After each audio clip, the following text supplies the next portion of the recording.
Muy bien, se han conocido entonces varios anuncios sobre algunos ministros que acompañarán al gobierno entrante, que es el de Abelardo de la Espriella. Una de las carteras de mayor reto es la económica, porque desde esta se adjudican las decisiones que se van a tomar en otras.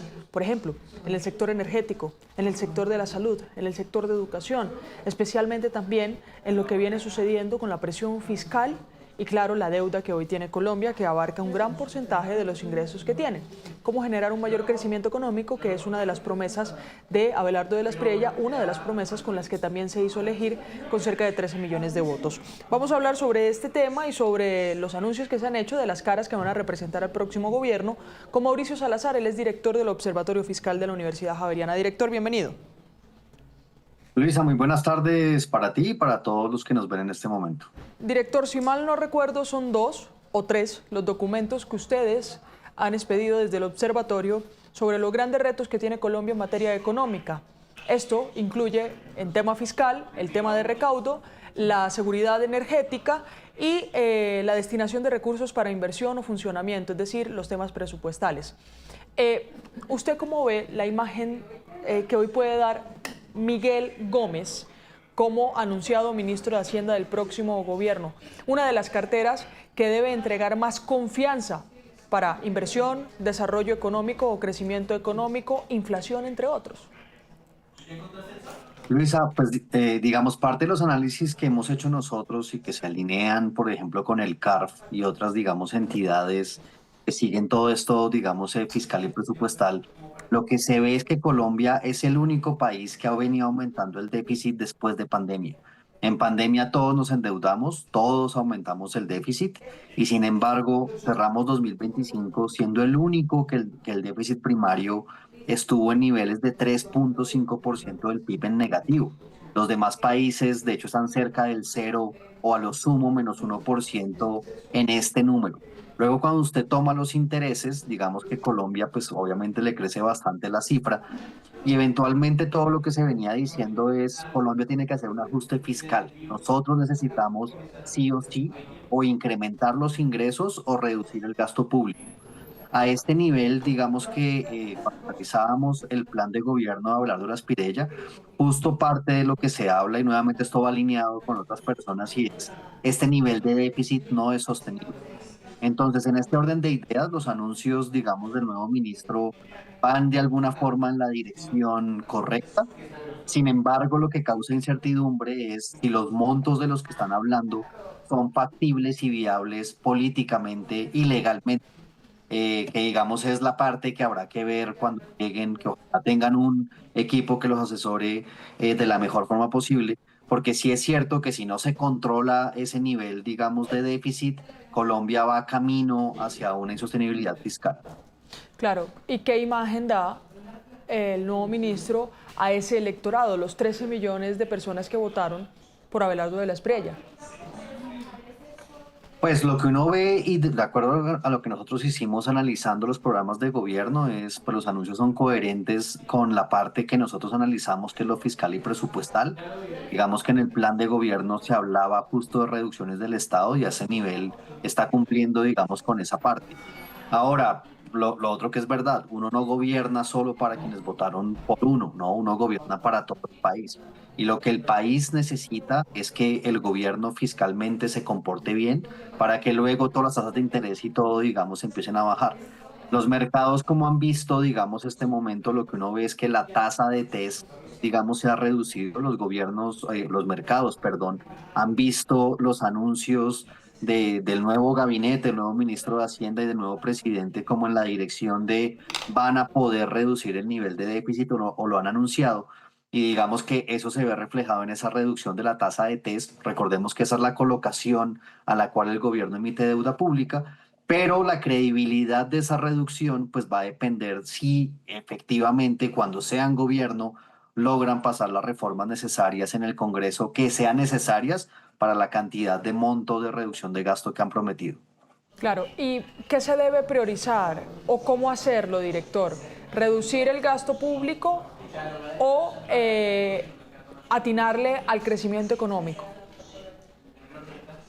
Luisa, pues esa es la pregunta del millón, ¿no? Y de hecho yo le pondría también necesitamos aumentar el recaudo tributario. Claro. Nosotros digamos que como Observatorio Fiscal nos juntamos con otro grupo de expertos, entre ellos el CARF, Universidad de los Andes y Universidad Nacional, llamamos a ese ejercicio la mesa fiscal, hicimos una serie de recomendaciones tanto en ingresos como en gastos.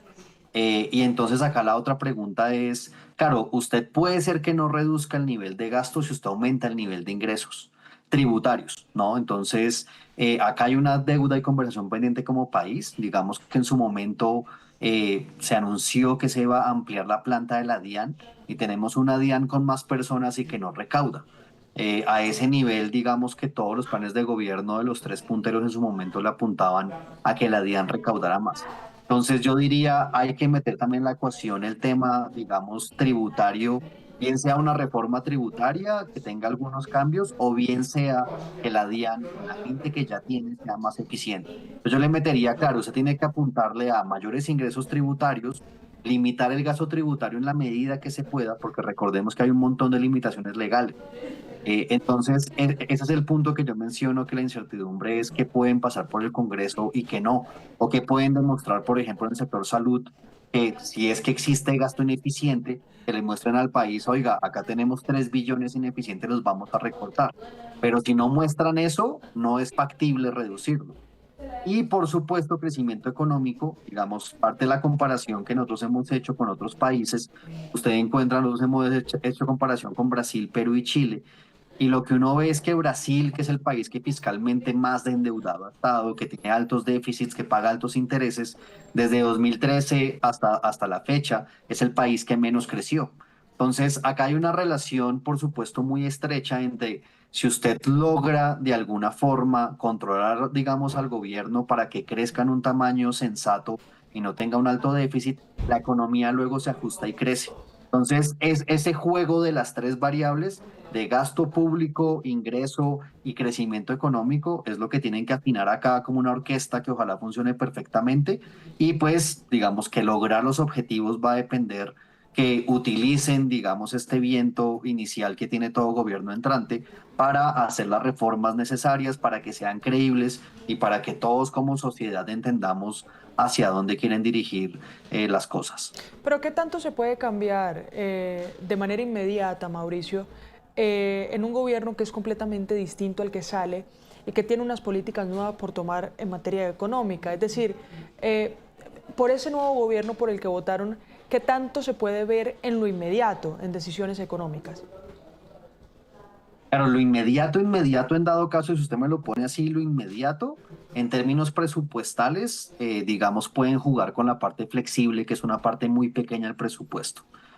Parte, digamos, de lo que uno ve de la velocidad de ejecución de este gobierno y demás para 2026 es que, digamos, el gobierno Petro ha venido ejecutando por encima de su promedio de ejecución, lo que quiere decir que van a tener muy poco margen para 2026. Ahora, para 2027, si usted me dice que es lo inmediato en dado caso es nuevamente recortar el gasto en lo flexible y seguramente va a tocar reducir como ha pasado, digamos siempre, porque así son las leyes, reducir el monto de inversión pública, que en el corto plazo va a ser doloroso, pero después va a ser, digamos, fuerte. Y si usted me pregunta por el corto plazo y sin, digamos, reformas, yo le diría, habría que apretar a la DIAN diciendo cuál es el manejo de la gestión de personal que ustedes han hecho. Tienen un 55% de planta más contratada, entreguen más recaudo o preguntémonos qué pasa. Eso sería lo inmediato, pero pues nuevamente, para el tamaño de monto, y por eso un poco lo he dicho que ellos han venido diciendo, lo inmediato a lo sumo serán unos 15 billones de pesos. Para llegar a los 60 que han venido hablando necesitan, digamos, unas reformas mucho más grandes y profundas. Mauricio, mire, cuando le preguntaba también por lo inmediato, es sobre, usted lo decía ahorita, ojalá empiecen con un plan que se cumpla, que se pueda materializar y que sea real. En el plan de gobierno se habla de un crecimiento al que le apuntan del 7%, pero ¿de qué tanto depende eso también? ¿Y a qué podemos atenernos nosotros como ciudadanos en materia del cumplimiento de esas propuestas realizadas en torno a lo económico? Luisa, yo diría que algo que es bastante trágico de la conversación política colombiana es que los planes de gobierno que se presentan a nivel nacional no son vinculantes y no hay ningún tipo de control ciudadano sobre eso. De hecho, cuando van a inscribirse gobernaciones o alcaldes, para ellos sí es necesario presentar el plan de gobierno el día uno de la candidatura. Y lo que es increíble es que para la presidencia, el mayor cargo ejecutivo del país, eso no es vinculante y no es obligatorio. Todo esto para decirle que yo creo que como sociedad uno de los primeros cambios que tenemos que exigir al gobernante es el plan de gobierno tiene que tener unos parámetros como existe en lo subnacional. Dicho esto, un crecimiento de 7%, ese fue el crecimiento que tuvo China a principio del año 2000, con toda una revolución y con todo, digamos, un momento que se venían preparando para eso.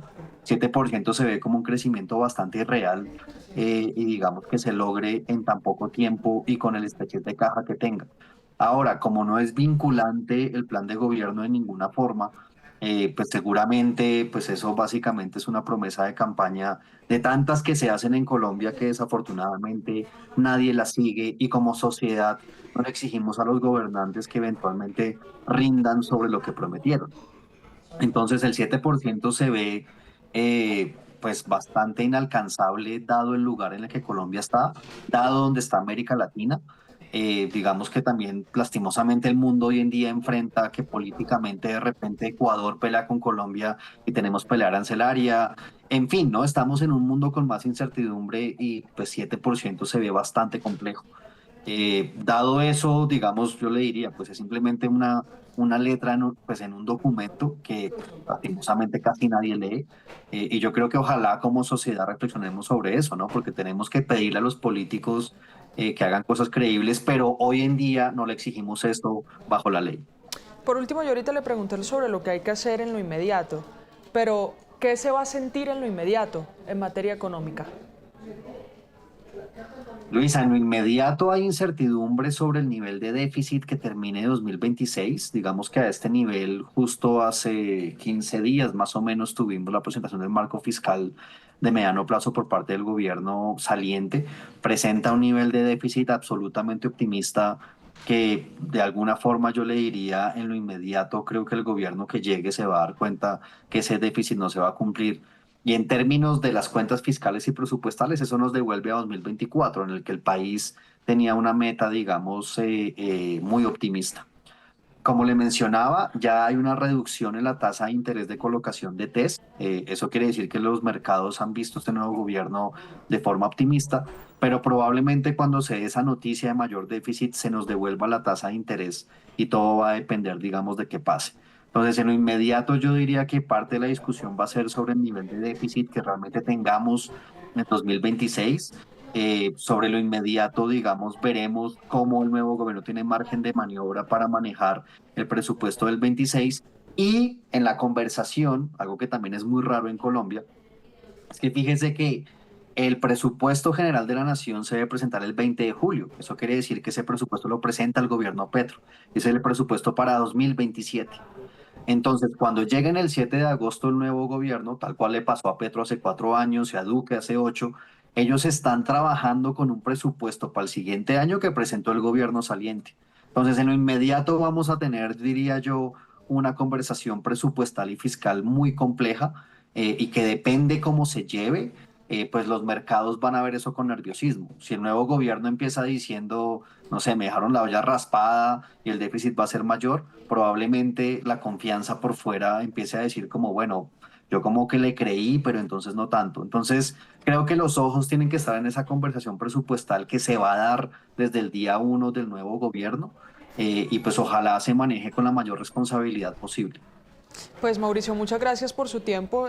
Nos queda faltando hablar sobre empalme, que sin duda el empalme lo que va a garantizar es, uno, revisar cómo está el país hoy, dos, de dónde van a sacar recursos y tres, con esos recursos que pueden priorizar ante tantas crisis activas. Gracias. Muy buena tarde para usted y para todos.